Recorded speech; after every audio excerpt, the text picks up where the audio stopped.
السلام علیکم ورحمۃ اللہ۔ سوئٹزرلینڈ بہت خوبصورت پہاڑوں، سبز وادیوں اور چمکتی جھیلوں کا ملک ہے، بہت ہی خوبصورت ہے۔ لیکن کیا آپ یہ جانتے ہیں کہ ان دلکش مناظر کے درمیان ایک ایسی ایجاد بھی ہے جس نے اس ملک کی ترقی اور رابطوں میں انقلابی تبدیلیاں پیدا کی ہے اور پوری دنیا سے سیاح اٹریکٹ ہوتے ہیں؟ تو جی ہاں، بات ہو رہی ہے سوئس ٹرینوں کی۔ سوئس ٹرینز بہت ہی منظم ہے۔ آج میں آپ کو سوئٹزرلینڈ کی گاڑیاں جو ہیں ان کی تاریخ بتانا چاہتا ہوں، انہوں نے بہت زیادہ ترقی کیسے کی ہے اور پبلک ٹرانسپورٹ کیوں اتنا خوبصورت ہے۔ اور سوئٹزرلینڈ کی حکومت نے اپنی ٹرینوں کو انتہائی منظم کیا ہے، کیونکہ پوری دنیا سے لوگ یہاں آتے ہیں اور یہ خوبصورت نظارے بھی دیکھتے ہیں اور اس کو انجوائے بھی کرتے ہیں۔ اسی لیے میں نے سوچا کہ آج میں ایک خوبصورت ویڈیو آپ کے ساتھ شیئر کروں اور میں ان کی ٹرینوں کی جو تاریخ ہے وہ آپ کو سناؤں۔ یہ کہانی شروع ہوتی ہے 19ویں صدی کے اوائل سے، جب 1847 میں سوئٹزرلینڈ نے اپنی پہلی لائن کا آغاز کیا تھا۔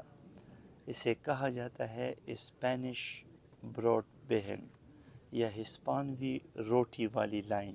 یہ انتہائی مشہور ہے۔ اس کو ہسپانوی روٹی والی لائن اسی لیے کہتے ہیں کہ یہ پہلی دفعہ بچھائی گئی تھی۔ یہ لائن زیورخ اور بادن کے درمیان تھی اور اس کا نام اس لیے پڑا کیونکہ زیورخ کے لوگ بادن جا کر ہسپانوی روٹی خریدتے تھے۔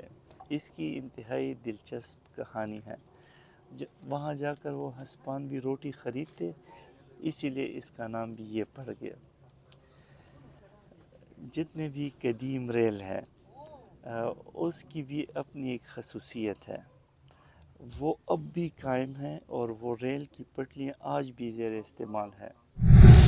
اس چھوٹی سی لائن نے جو ہسپانوی روٹی کے نام سے مشہور ہوئی، اس چھوٹی سی لائن نے پورے سوئٹزرلینڈ میں ٹرانسپورٹ کے نئے دور کی بنیاد رکھی تھی۔ جیسے ہی اسٹیم انجنز کی چمک دمک نے ملک کو اپنی لپیٹ میں لیا تو سوئس ریل نظام دن بدن پھر پھیلتا چلا گیا اور اس نے بہت زیادہ ترقی کی۔ اور یہ 1850 کی دہائی میں نجی کمپنیوں نے کئی ریل روٹس کا آغاز کیا تھا اور جلد ہی سوئٹزرلینڈ ایک جدید ریل نظام کا مرکز بن گیا تھا۔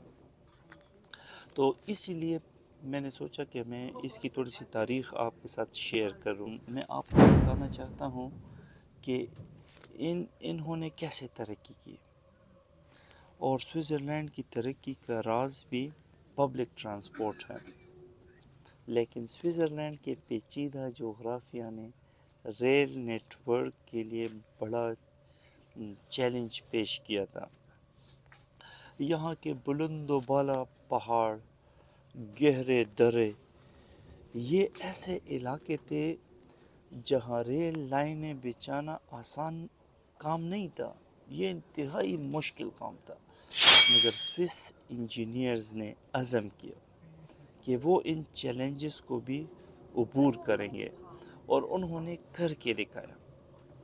انہوں نے اتنی بہترین انداز میں ٹرین کی لائنیں بچھائی کہ پوری دنیا آج حیران ہے۔ سوئٹزرلینڈ میں دنیا کی سب سے بڑی سرنگ بھی موجود ہے۔ پھر آتا ہے سوئس ریل تاریخ کا ایک اور انقلابی دور۔ اس کے بعد ایک انقلابی دور شروع ہوتا ہے 1882 میں گوتھارڈ بیس ٹنل کا افتتاح ہوا، جو اس وقت دنیا کی سب سے لمبی سرنگ تھی۔ یہ سرنگ پتہ ہے کتنی تھی؟ تقریباً 15 کلومیٹر لمبی تھی اور اسے بنانے میں تقریباً 10 سال لگے تھے۔ ہزاروں مزدوروں نے، انجینئرز نے انتھک محنت سے یہ بنایا تھا۔ اس نے شمالی اور جنوبی یورپ کے درمیان ریل رابطے کو انتہائی آسان بنا دیا تھا۔ لوگوں کی آمد و رفت انتہائی آسان ہو گئی تھی اور یہ پورے سوئٹزرلینڈ میں اس انڈسٹری میں ایک انقلاب کے طور پر ابھرا تھا۔ اگر انسان کوشش کرے، ہمت کرے اور محنت کرے تو اللہ رب العزت پھر ایسے ہی ان کو کامیابیاں دیتے ہیں۔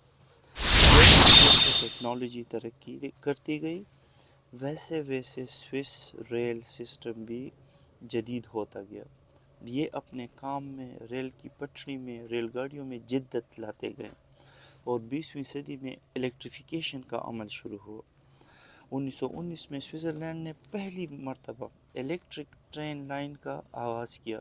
پاکستان میں آج بھی موجود نہیں اور آج تقریباً پورے سوئٹزرلینڈ کا ریل نیٹ ورک الیکٹریفائڈ ہے۔ پاکستان اس سے کئی گنا پیچھے، 200 سال اگر میں کہوں تو ہم پیچھے ہیں۔ انتہائی خوبصورت ٹرین، خوبصورت اسٹیشنز، پرسکون سفر۔ اب میں ٹرین میں سفر کر رہا ہوں، آپ مجھے دیکھ رہے ہیں، انتہائی پرسکون ہوتا ہے۔ آپ کو مزہ آتا ہے جب آپ سوئس کے ٹرینز میں سفر کرتے ہیں۔ آج سوئس ریل گاڑیاں دنیا کی سب سے قابل بھروسہ، محفوظ اور جدید سمجھی جاتی ہے۔ مہذب انداز میں سب لوگ اس میں سفر کرتے ہیں اور سب لوگ پیمنٹ کرتے ہیں۔ جی ٹی وی اور آئی سی ای جیسی تیز رفتار ٹرینیں یورپ بھر میں سوئٹزرلینڈ کو دیگر ممالک سے جوڑتی ہے۔ انہوں نے اپنے ملک کے نظام کو مضبوط کیا ہے۔ ٹرانسپورٹ کو لوگ گاڑیوں پہ انحصار نہیں کر رہے ہیں۔ ملکی سطح پر ایس بی بی یعنی سوئس فیڈرل ریلویز کا نیٹ ورک مسافروں کو انتہائی آسان اور بروقت سفر فراہم کرتا ہے۔ ایس بی بی نے پورے سوئٹزرلینڈ کو ایسے پکڑا ہے۔ آپ کارڈ بناتے ہیں، 1 سال کا کارڈ بھی ہوتا ہے، 1 مہینے کا کارڈ بھی ہوتا ہے اور روزانہ کی بنیاد پر بھی آپ ایک کارڈ خریدتے ہیں اور پھر آپ اس کو استعمال کرتے ہیں۔ ایس بی بی پورے جو ریل کا ان کا نظام ہے اس کے لیے انتہائی بہترین ہے۔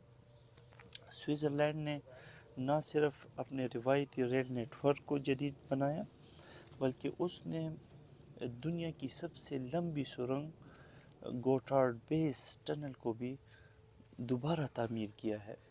یہ بھی ان کا کمال ہے، انہوں نے اس کو دوبارہ تعمیر کیا تاکہ جو ریل کی روانیاں ہیں وہ انتہائی محفوظ ہو سکے اور فاصلے ختم ہو سکے۔ اب یہ گوتھارڈ بیس 57 کلومیٹر پر مشتمل لمبی سرنگ ہے۔ 2016 میں اس کا افتتاح ہوا اور یہ شاہکار جدید انجینئرنگ کا جسے کہتے ہیں اردو میں منہ بولتا ثبوت ہے۔ یہ ایک انقلاب ہے۔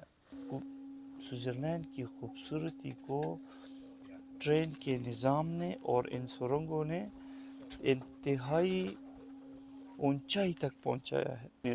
ایک اسٹیشن پر اب ہم رکے ہیں تو سوئٹزرلینڈ کی ریل گاڑیاں صرف ایک ٹرانسپورٹ کا ذریعہ نہیں ہے بلکہ یہ آپ کو جدید دنیا میں ترقی، جفاکشی اور مسلسل بہتری کی کہانی بھی سناتی ہے۔ یہ بذات خود ایک بڑی کہانی ہے۔ آج بھی سوئس ریل سسٹم دنیا بھر کے لوگوں کے لیے معیار اور مثال بنا ہوا ہے۔ اگر ہم ان سے سیکھیں اور ہم ان کے طریقوں پر عمل کریں اور ہم اپنے ملک کے ریلوے نظام کو بھی اس طرح بنائیں تو کوئی حرج نہیں ہے۔ سوئٹزرلینڈ کی ریل گاڑیوں کی کہانی جہاں سفر خواب بن جاتا ہے وہاں پر بھی انہوں نے اپنی ریل کی پٹریاں پہنچائی ہے اور یہ آپ کو ایک خوبصورت مقام تک لے جاتے ہیں۔ سوئٹزرلینڈ کے ایک کونے سے لے کر آخری کونے تک ہر جگہ پر ٹرین کی پٹریاں انہوں نے بچھائی ہے۔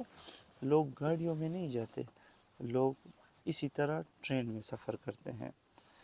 سوئٹزرلینڈ کی ریل سسٹم کی تاریخی ترقی اور اس میں وقت کے ساتھ ہونے والی جدید تبدیلیوں کی چند مثالیں اور چند تفصیلیں میں نے آپ کے ساتھ شیئر کی ہے۔ یقیناً آج آپ کو میری یہ ویڈیو اچھی لگی ہوگی. میری کوشش ہوتی ہے کہ آپ کے لیے انتہائی مفید ویڈیوز بنائیں تاکہ آپ کو کچھ انفارمیشن بھی ملے اور آپ اس کو انجوائے بھی کریں. بہت شکریہ میری ویڈیوز دیکھنے کے لیے، مجھے سننے کے لیے، میرے چینلز کو سبسکرائب کرنے کے لیے. آپ سب کی محبتوں کا مشکور ہوں. ارباب محمد فاروق جان، برن سوئٹزرلینڈ سے آپ سب کو